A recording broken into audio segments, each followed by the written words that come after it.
Si vous voulez lancer votre business dans l'automobile, vous avez certainement entendu parler de la tendance du self-garage. Alors le self-garage, c'est quoi concrètement? C'est des gens, c'est en fait dans toute cette nouvelle tendance du faire soi-même. C'est-à-dire que tout le monde peut, avec un peu d'apprentissage, faire lui-même. Et donc les gens, ça s'est également appliqué au métier de l'automobile. Et donc les gens se sont dit, bah, notamment avec la vente en ligne des pièces détachées qui s'est de plus en plus professionnalisée, c'est-à-dire que aujourd'hui vous arrivez sur les sites de vente en ligne, eh bien vous indiquez simplement votre plaque d'immatriculation et tout de suite il vous donne la référence précise, la marque précise de votre véhicule et donc les pièces qui conviennent.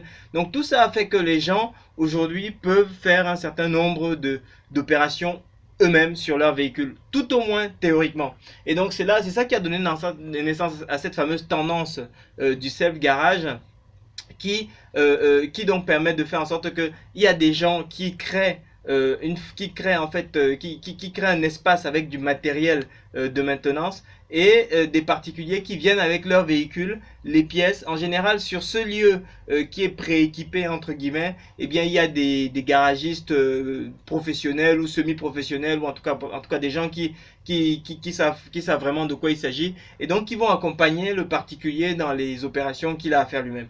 De cette façon, eh ben, toute la partie main-d'œuvre, ça s'adresse surtout à des gens qui sont un petit peu bricoleurs, etc.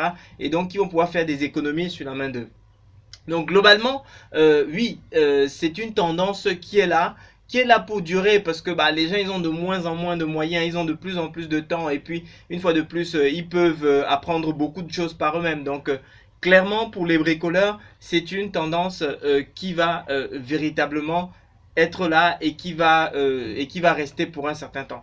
Maintenant concrètement si vous voulez lancer un vrai business, est-ce que ça vaut le coup ou pas? Alors en fait je pense que tout dépend de, c'est une fois de plus une histoire de zone de chalandise, c'est-à-dire que la vraie question c'est est-ce que sur la zone où vous êtes, le type de population qui habite sur la zone où vous êtes va s'intéresser à ce type de prestations. Voilà, donc concrètement, ça va être ça la question à laquelle il faut répondre. Si vous êtes dans une zone dans laquelle les gens ont l'argent, les gens n'ont rien à faire à économiser 3 francs 6 sous sur ceci ou sur cela, c'est certainement pas c'est certainement pas un truc qui va être adapté. Par contre, si vous êtes dans une zone où les gens sont effectivement, ils ont du temps, mais ils ont peu d'argent, ils sont plutôt bricoleurs de façon générale, etc.